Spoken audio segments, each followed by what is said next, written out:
Right. Well, this is Debbie. I hope you can see me on, I don't know which square I'm in on your screen, but I run the Eastbourne Prostate Cancer Support Group, part of PCaSO, with Chris, who's also on the screen as Chris C.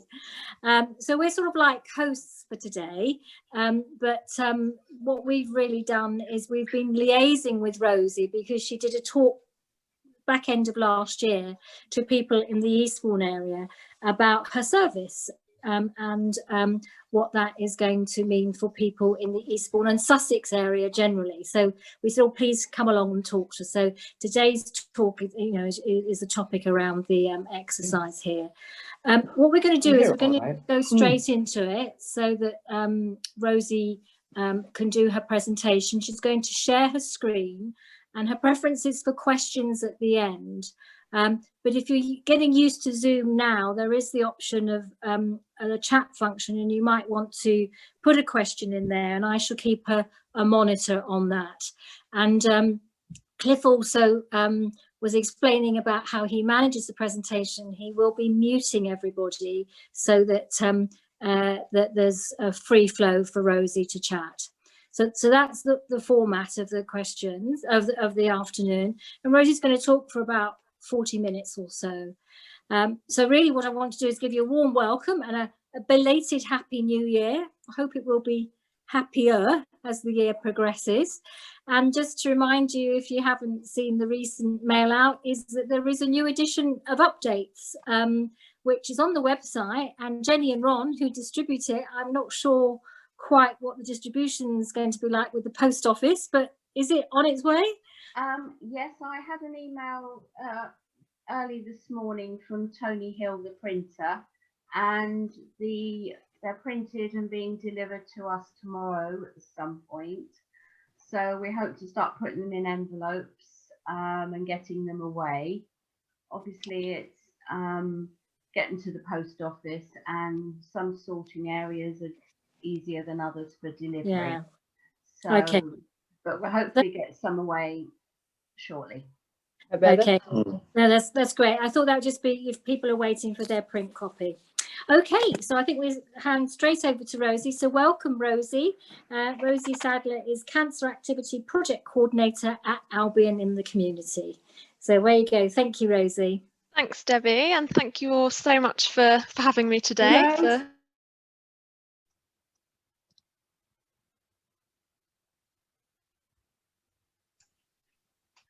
There we go. Can you hear me now? Yes, I was chatting away there. I was just saying, it's so nice to see so many of you, so many faces on here. Thank you for joining. And as Debbie said, today's session is about kind of physical activity and keeping active kind of through and beyond prostate cancer. So my role within Albion and the community is the Cancer Activity Project Coordinator. So we've got a programme called Brighter Outlook, which is funded through a few different streams depending on different areas of Sussex, but generally the NHS clinical commissioning groups, Sussex Cancer Fund, and also Surrey and Sussex Cancer Alliance. So I will tell you a bit more about the Brighter Outlook programme later on, but I wanted to kind of focus today on what you can do kind of to start getting more active, to get more active, to keep active, and kind of where you can start some tips, and then I'll let you know a bit more about the Brighter Outlook programme and the support that we can offer as well.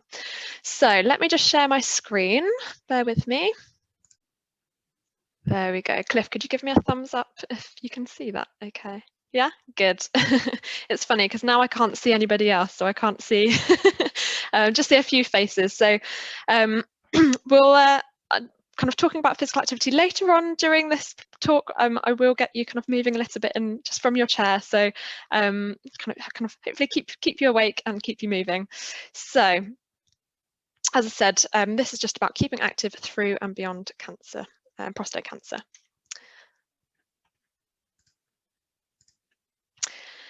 So keeping active, physical activity, exercise is a wonder drug, really.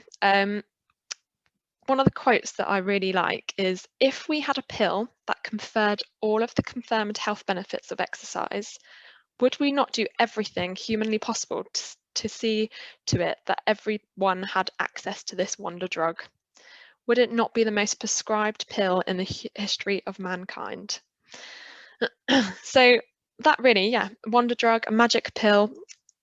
Imagine a pill that you could take that gave all of the benefits of exercise or of physical activity. So many different kind of treatment and prevention and management of health conditions, which we'll talk about just from exercise, and with little or next to no kind of negative side effects. So have a little think about that during the presentation.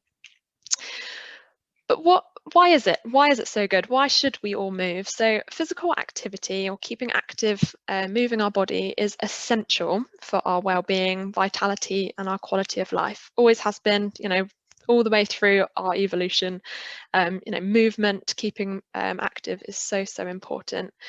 And moving on a regular basis, sitting less, or kind of for as less time as possible, has benefits for kind of over 20 different health conditions.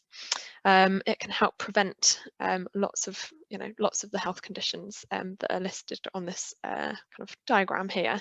So what researchers do is they follow up groups of people over time, over long periods of time, and measure a number of different things.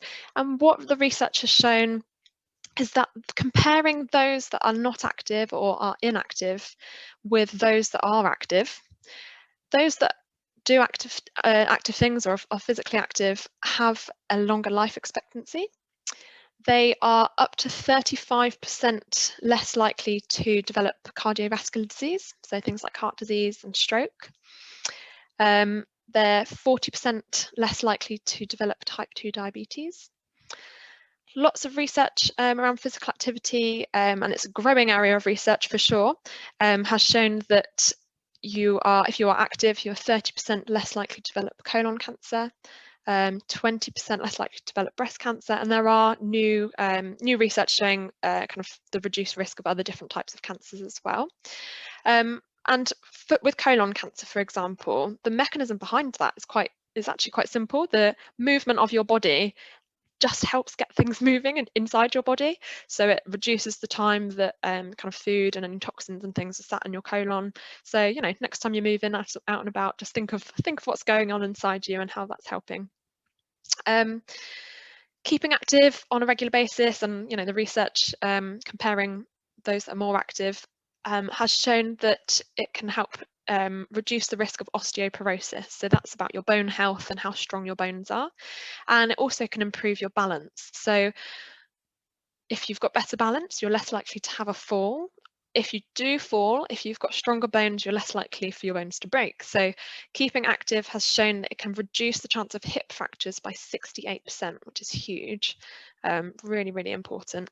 And then kind of physical activity is then used to help kind of recovery after hip fractures as well.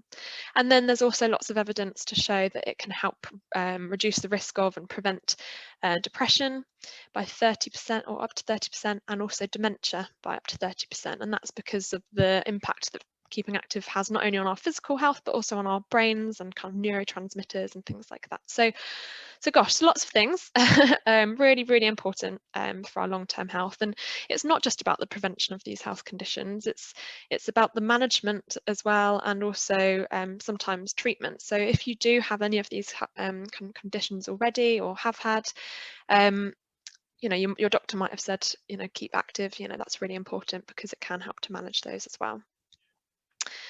So lots of good things in the long term, but what about the short term? I like the quick wins, things that are probably likely to motivate us to keep active, kind of, you know, on a daily basis as well. So not only is it these long-term benefits, but it's also kind of lots of short-term and medium-term changes to our body that that result in us being more active. So improved flexibility, so being you know, keeping active, keeping moving, doing some stretches and things like that can help just keep our muscles nice and kind of elastic and supple, which is really important for our mobility, you know, being able to get in and out of the car, reach things like that.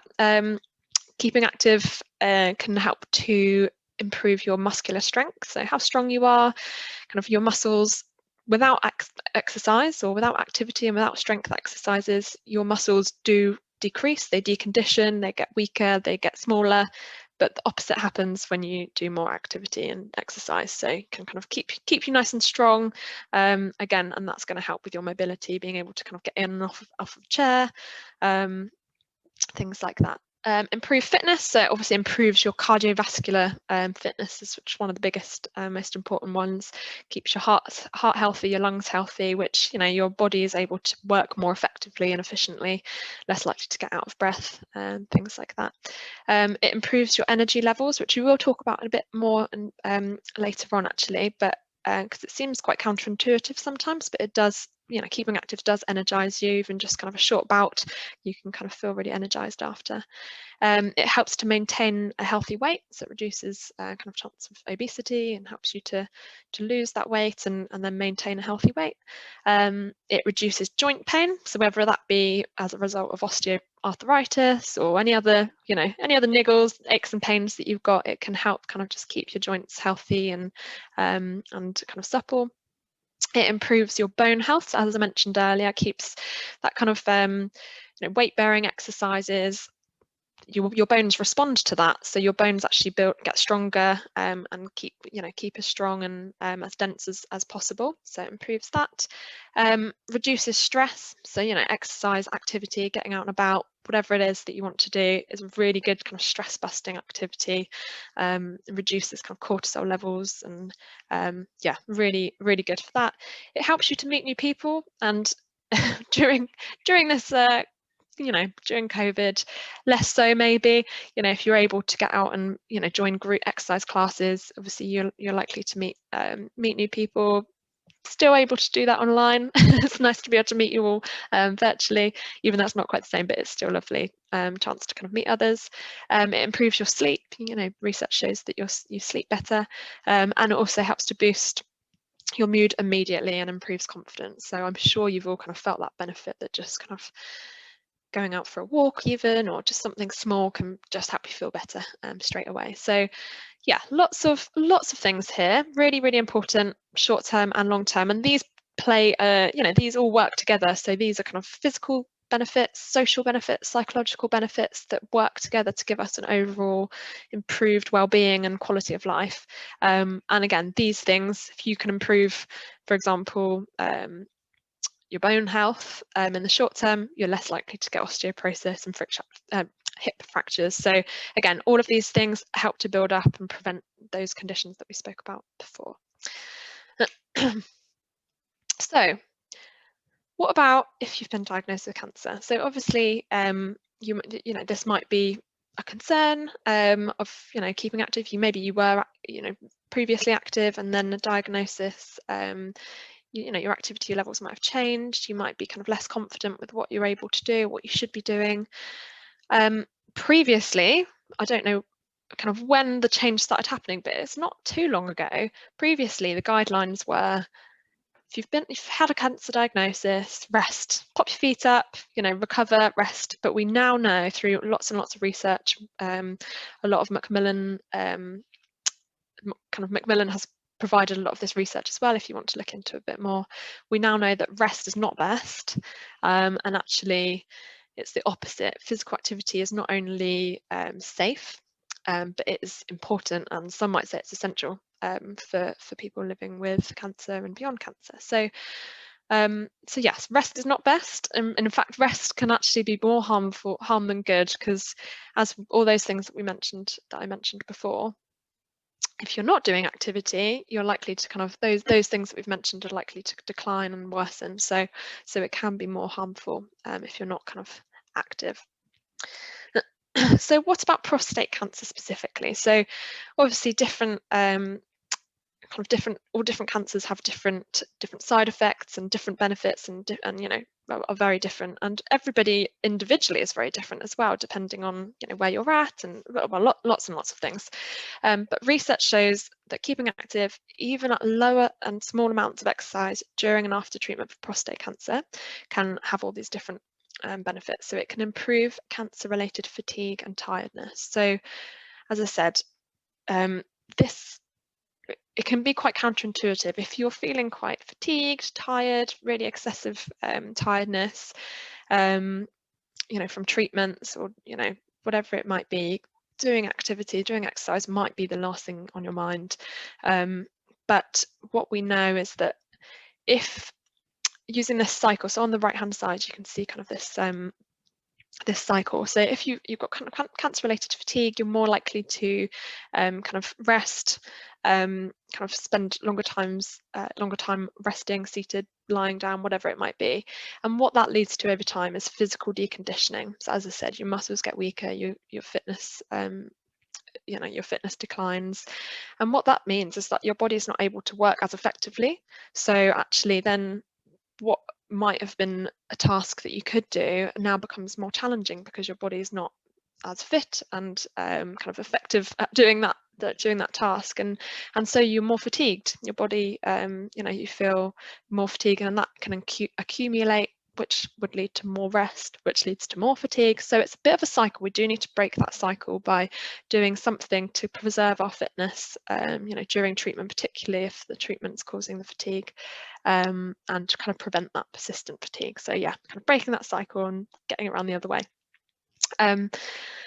It can, so back over to the left, so the other benefits, it can help to reduce hormone or metabolic dysfunction, so kind of improve that. It can help with sexual function. It can improve cognitive function, so how our kind of brain is working. It can reduce any post-operative complications. So if you've had surgery, kind of keeping active either before surgery and kind of in the recovery stage can reduce any kind of potential complications. It can reduce your risk of developing lymphedema. So kind of if you have had kind of surgery on lymph nodes, you might be at you know, risk of developing lymphedema, and also kind of radiotherapy around that area as well. But kind of keeping active can help reduce that, and actually the research shows that there's no negative impacts of moving and keeping active and exercising if you do have lymphedema as well. It can actually help to manage that.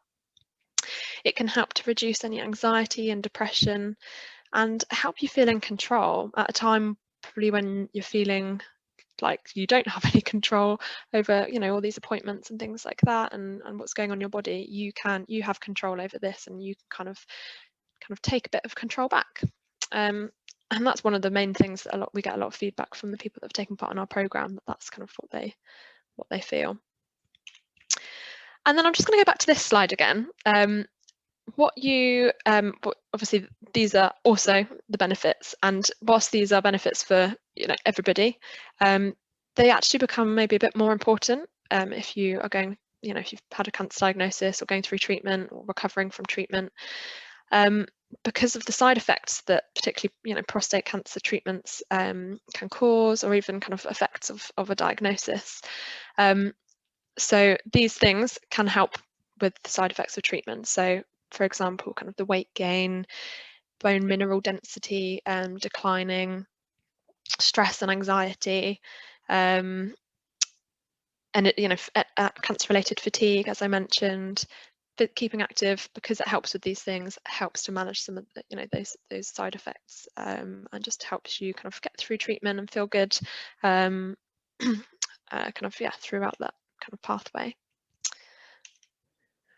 So sorry, this slide's a little bit blurry, but what this shows basically is the kind of stages through treatment. So I don't know, obviously this is the first time I've met you all. I don't know kind of where each of you are at in terms of your treatment. Some of you might be, you know, recently received your diagnosis. Some of you might be kind of pre-treatment, during treatment, post-treatment, you know, recovery and beyond.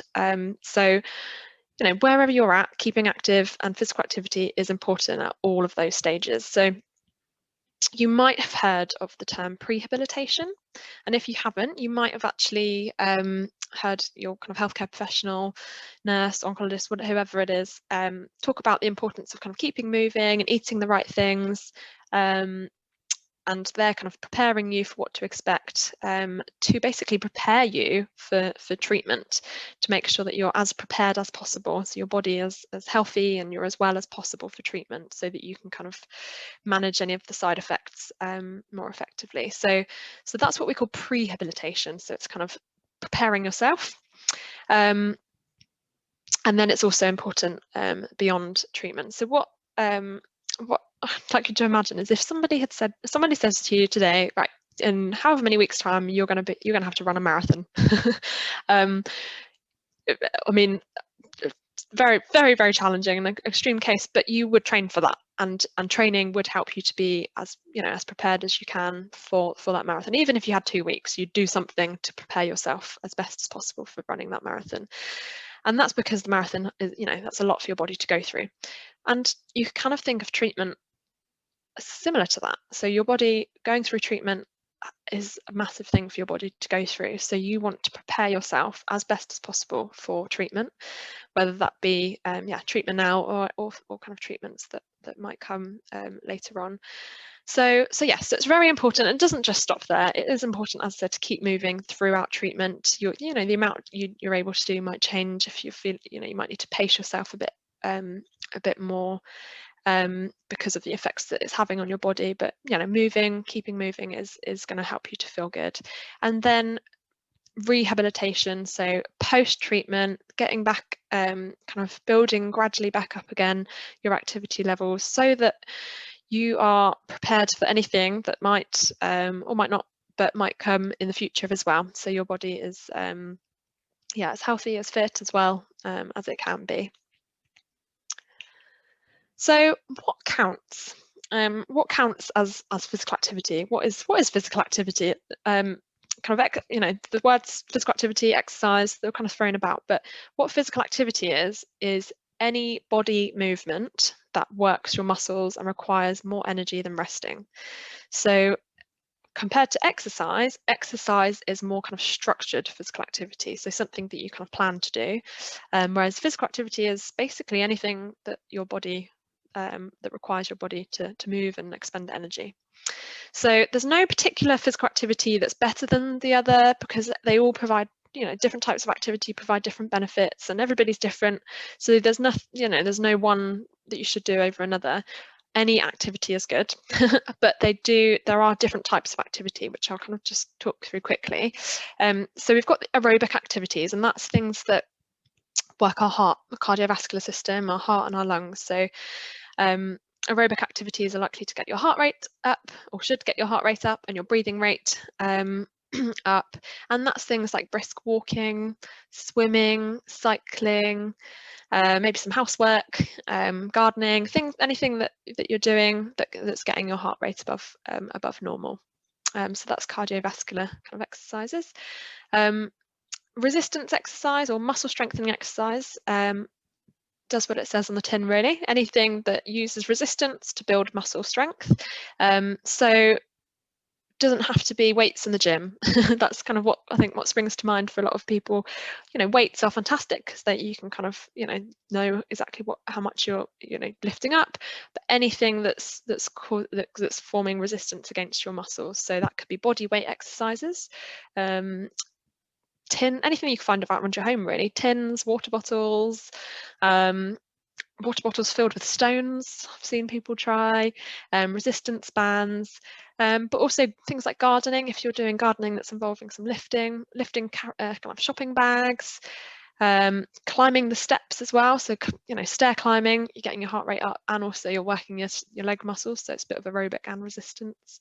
So yes, it doesn't have to just be in a gym, or it doesn't have to be kind of with lots of equipment, just things that you've got around the home.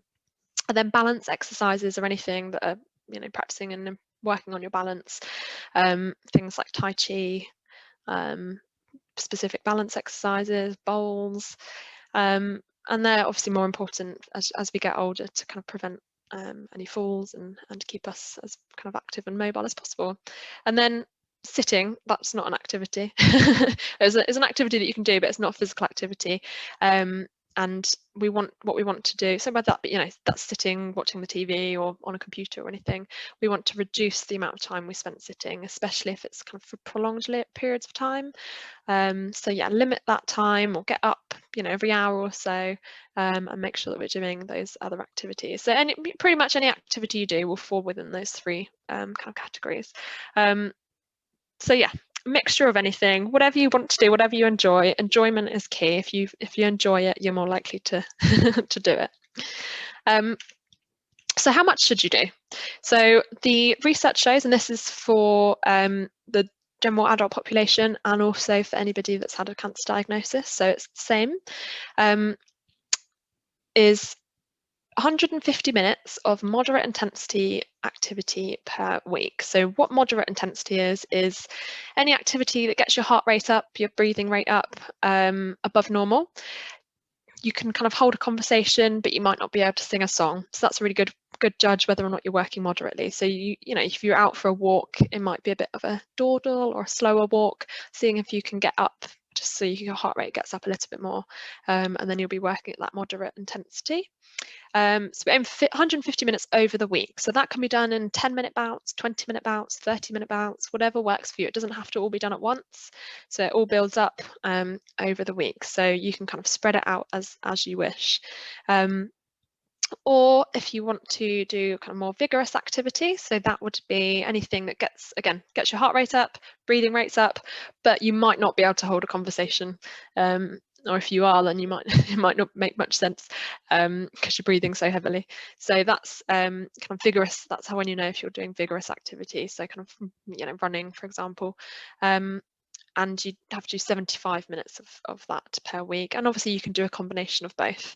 So what I will point out though is that vigorous activity for one person might be different for somebody else. So everybody's physical activity, fitness levels, you know, abilities are different. So don't compare what's vigorous to you might be moderate to somebody else, and vice versa. So just think about, you know, where you're at. And then we need to be doing 2 strength-based kind of, you know, those resistance exercises, 2 kind of sessions of those per week, kind of on 2 days per week, sorry. And you know, what we count as like a session, it's not just kind of like one exercise. A variety of different exercises covering kind of larger muscle groups all over the body. You might do kind of one upper body session, one lower body session, whatever works best for you. But kind of, you know, 10 reps of each exercise, and then doing it twice round, the circuit twice round or 3 times round. But you know, building it up if you need to. And then also doing 2 days a week of exercises that improve our balance. So, you know, those kind of balance exercises, standing on one leg or kind of practicing that, can be done when you're waiting for the kettle to boil, when you're cleaning your teeth. You can kind of fit those in wherever really. So yeah, just kind of keep practicing that, so it kind of helps to reduce risk of falls. And then what I want to just make sure, so that's guidelines. That's what we, you know, the research shows that, you know, those that reach that, you know, get the benefits. But I want to point out that this is recommended guidelines. If you don't do that at the moment, if you don't do anything, don't panic. It's not that there's a line, and if you do less than that, you don't get any benefits. So on the right hand side, these bullet points, if you don't take anything away today apart from kind of one thing or 4 things, I want them to be these. So make a start today. It's never too late. So as I said, it's not that if you haven't been active for a while, or you know, your activity levels are reduced, and you know, during lockdown you're not alone. You know, everybody's activity levels are reduced because we're not able to do maybe as much as we used to be able to do.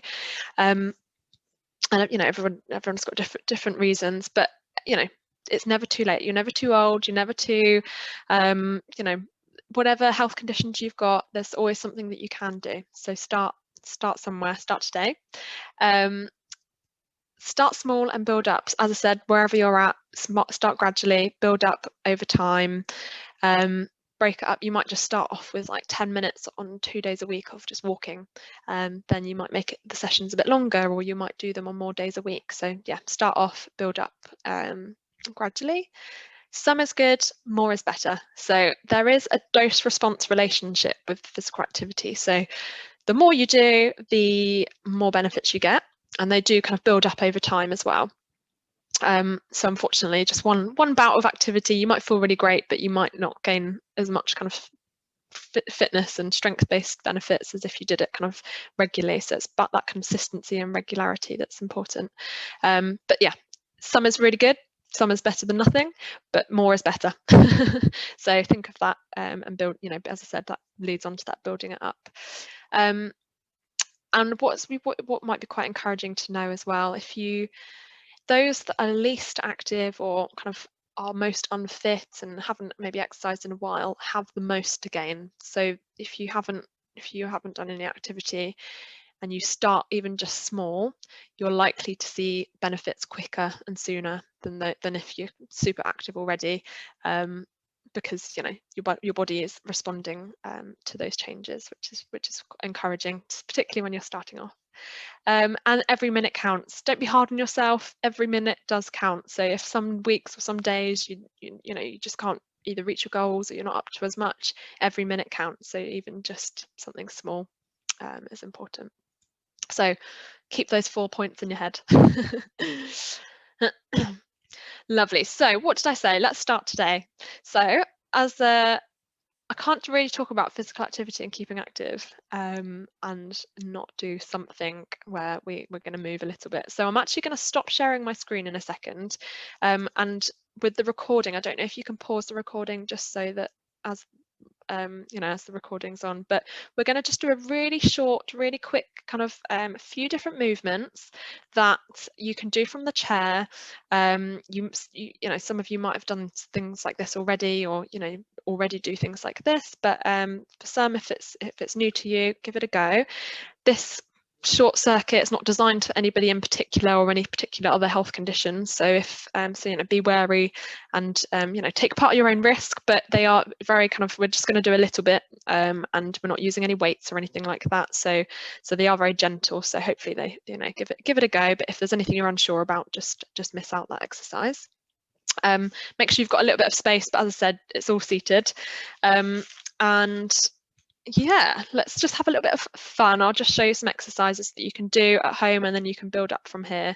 We won't use any weights, but later on, if you do want to do these exercises again, you can add in some water bottles, tins of food, light weights if you have them, and you can do the circuit kind of more than once, kind of 2 or 3 times round. But right, I can see some of you getting ready. I'm going to stop sharing my screen a second just so you can see me a bit clearer. So how to start, where to start, and how to keep going. So, as I said, people, you might already be active, you might have just not done any activity in a while because of COVID or because of treatment or things like that, or maybe you've never been active before. So these are just a few tips to kind of know where to get started. So first of all, make it part of your lifestyle. So make some simple changes that are just part of your day-to-day life. So taking the stairs instead of a lift, standing whilst on a phone call rather than sitting. So these kind of simple changes can, as I said, every minute counts. So kind of these things can make a big, all add up to make a big difference. Getting some fresh air, going outdoors. You're going to be kind of moving out of the house and getting moving and getting some fresh air is really helpful. And if you can kind of make travel from, if you've got a short distance that you can do by foot or by bike or anything like that, as long as it's safe with with COVID and things like that as well, active travel is a good way to kind of fit it into your lifestyle. Make a routine, make a plan, put activities in your diary, do things at the same time each week if it helps, do what feels right for you, and then kind of just stick to it. It's that consistency that's key, and once you form a habit, there'll be no stopping you, hopefully.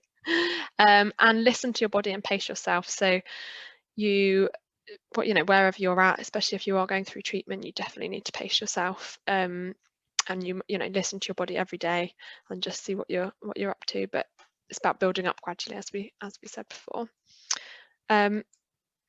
Next thing, which is a bit more around motivation. So once you are started, or how do you get motivated to start and carry on from there, is to kind of set goals that are right for you. So these aren't necessarily big challenges like running a marathon or anything like that. These are just small goals that are set by you, for you, or short-term, medium-term, long-term goals. So what's quite helpful to start with is recording and taking kind of an activity diary.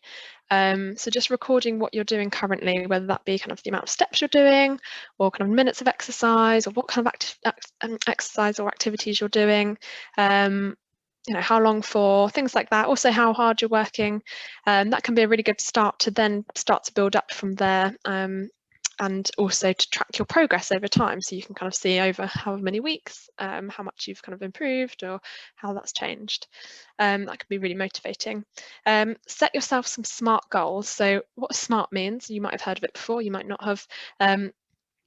So goals that are specific, measurable, achievable, relevant, and time bound. So by saying I want to do more exercise or I want to get more active, that's not quite, that's not very, it's a great goal, but it's, to make something a bit more specific is much more, you know, you're more likely to achieve your goal. So being a bit more specific, so saying that I want to do more walking, making it measurable. So I want to walk 5 days a week for 20 minutes or 30 minutes or whatever it might be, something that you can say, yes, I have done that, I've, you know, you can measure that. Something that's achievable. There's no point in, you know, if you're not doing anything and you know that you can't fit it in, or you know you're going to struggle to do it, do something that you know that you can do. And again, that's going to be quite motivating if you reach your goal and you've done it, and you can set yourself another goal. Something that's relevant to you as well. There's no point in saying, oh, I'm going to I don't know, my goals around cycling, and actually you don't really have, you know, maybe you don't even have a bike. So what's, you know, do something that means something to you, that's relevant to you, and that kind of fits with your your life and your values and things. And then time bound, it's quite useful to have a bit of a kind of a deadline. We work as humans, we work well to deadlines. If you can say, I want to do this week, or I want to do that by that time, that's really good to kind of, again, you know, you can then at that point evaluate, have I done that goal? Yeah, I've achieved that. Or if you haven't, that's absolutely fine. Go back, tweak it, and then see where you go from there. We all have barriers. So the next one, recognizing your barriers and ways to overcome them. We all have things that stop us from doing whatever it might be. Life gets in the way. You know, COVID, for example, has been a huge one. we've you know, we've not been able to do things, and it's, you know, it is challenging when, you know, things get in the way, especially if you've started to have some good habits. But have a plan, think about ways to overcome them. If you think that your barrier to keeping active is, you know, time, for example, you don't have time or you don't enjoy it, find something you enjoy, or find something that you can, you know, short bouts of time. So just have a think about what it is that's kind of stopping you, or you know, even if it's motivation, lack of motivation, some of these kind of, you know, setting goals and finding something you enjoy can really help with that. And there we go, the last one, do what you enjoy. So you're not going to stick to it if you don't enjoy it. If you really hate it, the chances of you carrying it on in the long term is, you know, quite slim. So find something you enjoy. If that's doing something sociable, making it competitive, just something really fun that you just love doing. It doesn't, even if it doesn't feel like kind of activity or exercise, you know, that's really, really important. And if during this time, it can be more challenging to do that because lots of activities aren't running at the moment, but it might be a chance to try something new, and then you might find something new that you enjoy. And then finally, get support. So everybody is different. You might find that you do just need a bit of support to get started or continue, or you know, you might not feel quite confident at the moment, you know, depending on where you're at with what you should be doing, or you know, how much, or whatever it might be, or kind of support with motivation. But there is support out there. So our Brighter Outlook program, which I'll explain in the next slide, we've got specialist coaches that will help with that. So there's specialist tailored support. Family and friends, everybody can get involved. So if you can do things with others, get the support from each other, that's really, really helpful, and you're more likely to kind of keep it up if you're kind of supporting each other. And if one of you is less motivated one day, hopefully you can kind of support each other on those days. And I think when it's obviously, again, it's a bit different at the moment, even if it's kind of virtual support messages to kind of encourage friends. But if you've got people in your household that are kind of being active with you, that's them helping you through your kind of recovery and your journey and your kind of treatment as well. So that's really positive. Join groups. There's so many groups out there, online ones, not online ones when we're back to when we can go back to face, things like this PCaSO group is amazing, because you can kind of support each other as well. You know, any local support on, you know, online videos, online activities, give them a go, get involved.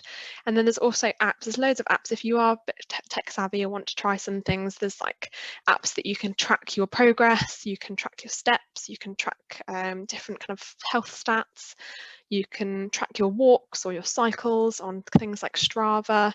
There's apps that give you kind of an exercise program for you. So have a look. Let me know if you want any tips or anything like that. And then finally, about our Brighter Outlook programs. As I said, the support that that is out there, if you're not sure, our Brighter Outlook program is exactly for that, for anybody with a cancer diagnosis, to help support you to get more active in a way that's right for you. So it's very personalised, wherever you're at in terms of your treatment. However, kind of, you know, we see people that are really, you know, super fit and just need a bit of support and guidance because of their diagnosis. We see people that have never exercised in their life and want to know where to start. So what happens is we get a referral from you. You can self-refer, or a health professional and one of your healthcare team can refer you.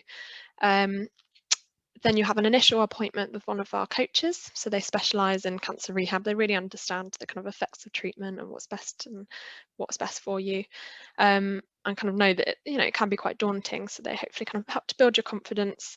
They'll get to know you in your initial appointment, just to see where you're at and what you like doing, what you want to get out of the programme, and set some goals together. So do some of that kind of smart goal setting. And then at the moment, we're doing all of our classes online. We were doing some face-to-face ones pre-COVID, and hopefully at some point in the future we'll be able to return to that when it's safe. But at the moment, we're doing sessions online like this, on Zoom. We do kind of yoga, circuit classes, like kind of some of the exercises that we did today, with some like tins and things like that, suitable for all levels, and also some seated sessions as well. Or maybe a kind of a home program of exercises if you prefer, you can kind of work on, and that's kind of tailored to you. And then the coaches will support you at 3 months, 6 months and 12 months. You'll get kind of a review appointment, and they can signpost you to other things that are going on as well.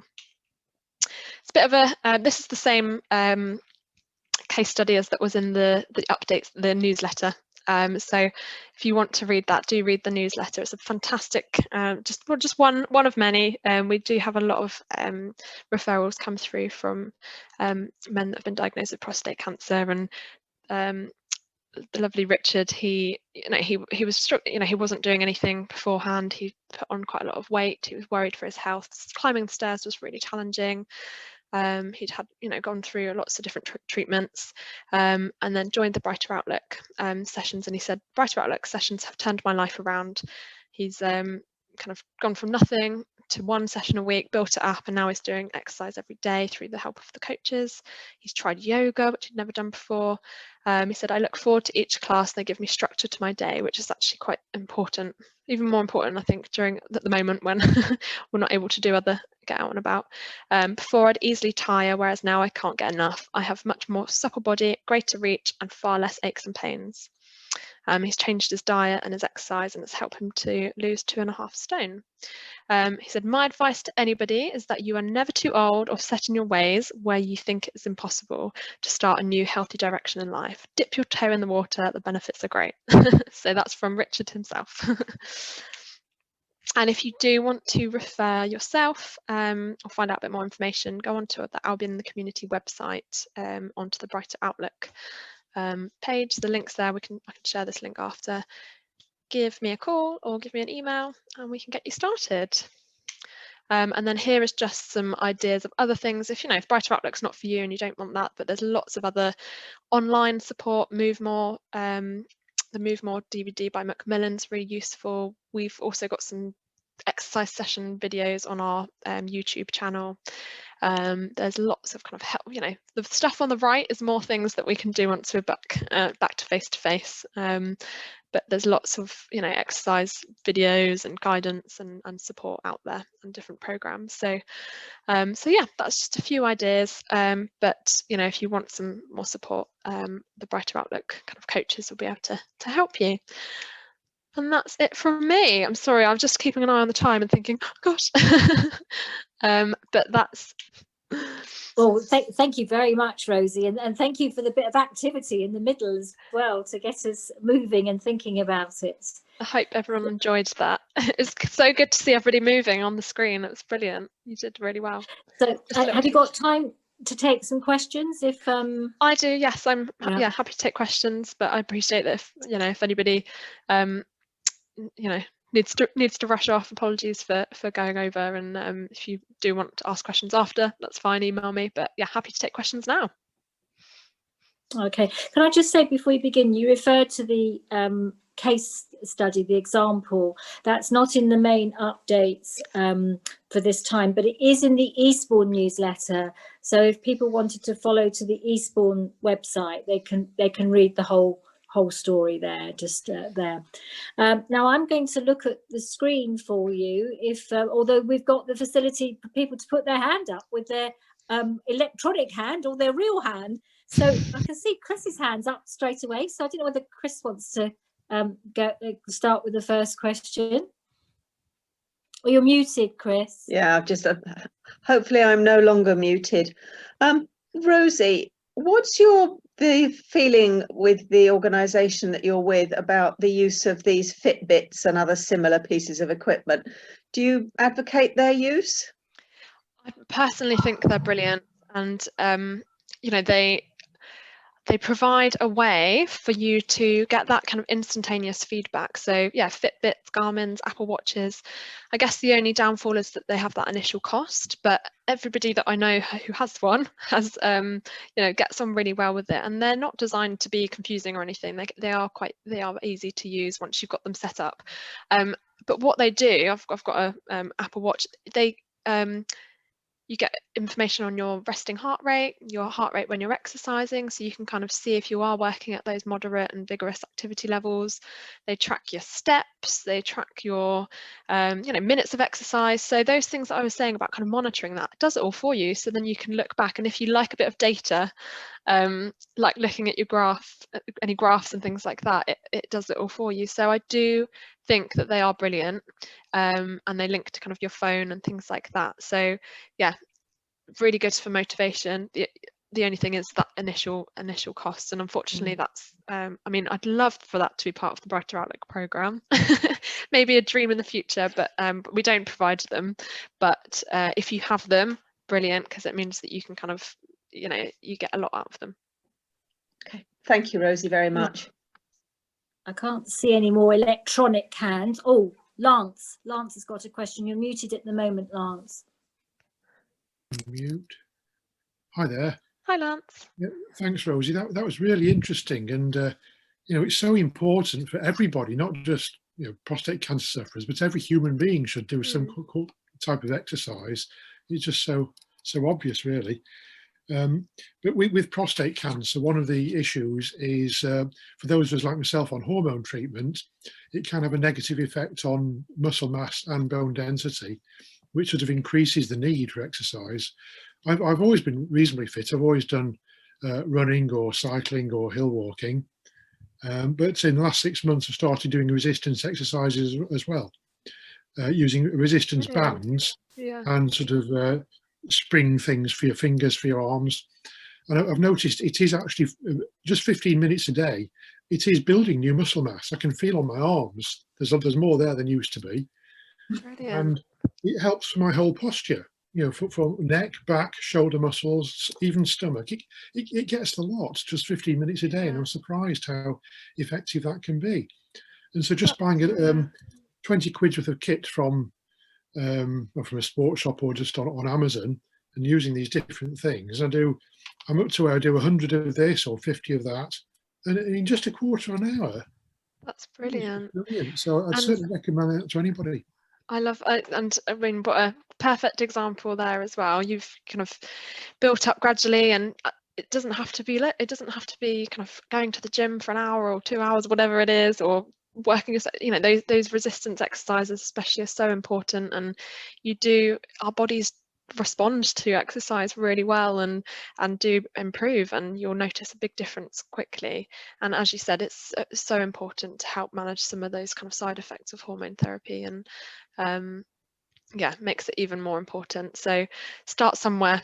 Use Lance as a kind of a motivation there.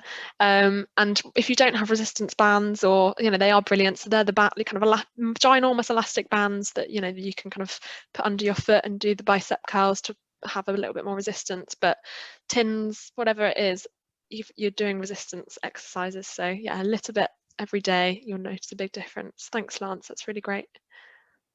Keep it up. Okay, now see a hand there from Ron and Jenny, and you're on. Oh, you've unmuted. Right, where you go. Yes, I took part until COVID stopped all the active recovery courses run by Freedom Leisure and funded by Macmillan, and I found them very useful. It gave you each week you went and joined other people, and I found it motivated you. But unfortunately, we've had to stop meeting together now, but it does give you some ideas for the exercise you've got at home, although I've sort of fallen by the wayside a bit. But your talk has motivated me back to do some of the exercises, especially the balance exercises we were told were very important for older life. Definitely. Oh, well, thanks very much. Hopefully I'll get back to the active recovery ones when we're all back to normal. Yes. Yeah, fingers crossed. I know, can't wait to do some face-to-face stuff as well, because unfortunately a lot of the leisure centres have they have closed or had to stop their sessions, but a lot of the leisure centres across Sussex also have level 4 cancer rehab instructors, so you can do kind of one of the GP referral programmes, which is what the kind of active recovery program. So it's similar to Brighter Outlook, but in the meantime, if you did want some support to keep you going with some online stuff, do get in touch. But that's brilliant, and as you said, the social aspects as well, meeting others that are kind of going through similar journeys as well is really good, and you do get to learn some of the exercises that you kind of keep doing and know what's best. So yeah, get back to those balance exercises especially. Right, I can't see any more electronic hands. Are there? Oh, yes, Ray. Ray's got a hand up there. Yeah. Hi there. Thank you very much, Ray. Quite informative. That's right. Glad you enjoyed it. I hope. Yeah, I can send out the slides, by the way. Indeed. Fortunately, I have a dog, so I get an hour's brisk walk every morning without fail.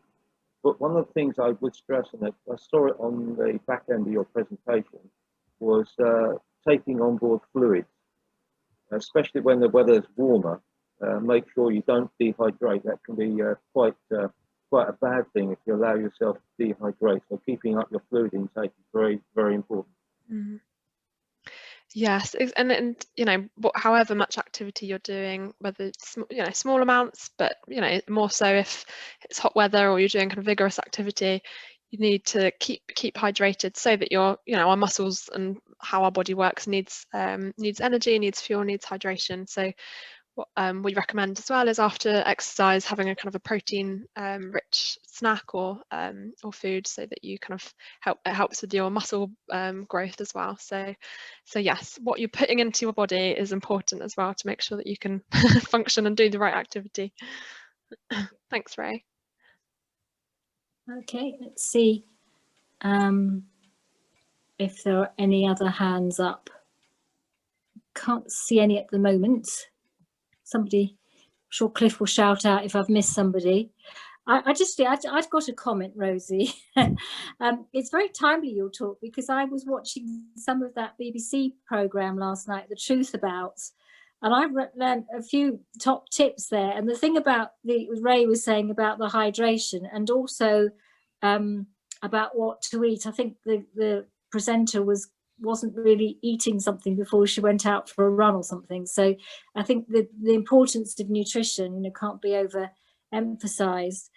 One of the things I have started running, I did the Couch to 5K, did that about 18 months ago, and I do use my phone to track my progress. Yeah. I've not got into the Fitbits yet, because the one thing that bothers me is being able to see to see the device now that I need glasses. Whereas with a smartphone, you can increase the size. But, I do believe in them, but that's the one thing for me, is I can't always see the screen because it is small on the devices. Yeah, I guess the data does eventually go on your phone if you you know, because it measures your heart rate. But no, if you're doing it on your phone, and that Couch to 5K app is brilliant. It starts, you know, gets you into running if you've either not done it before or not done running in a while, but it builds up over the course of the program, talks you through the session. So that's brilliant. Well done, Debbie, for doing that. And yeah, nutrition is so important, but food is fuel. So it's eating making sure that you're eating food that's going to give you the energy to, you know, kind of fiber and carbohydrates and protein, and as I said, water, lots of fruit and veg, healthy things that are going to keep you energized and keep you going for longer. So yeah, it's the holistic approach, really, isn't it? That's why we're kind of keeping active, eating the right things, keeping well, doing things that are good for our mental health as well. It's so important throughout treatment, and well, pre-treatment, during treatment, post-treatment. So okay, right, so I'm just going to one more scan, make sure I've not missed any hands. I don't think I can see any others, so it's probably timely to say thank you very much again, Rosie, for your presentation. That's all right. Thank you so much for having me, and it's so good to see so many of you. Thank you for listening to me waffle for an hour and for joining me on our movement, starting the journey today. So well done, everybody. Thanks for having me.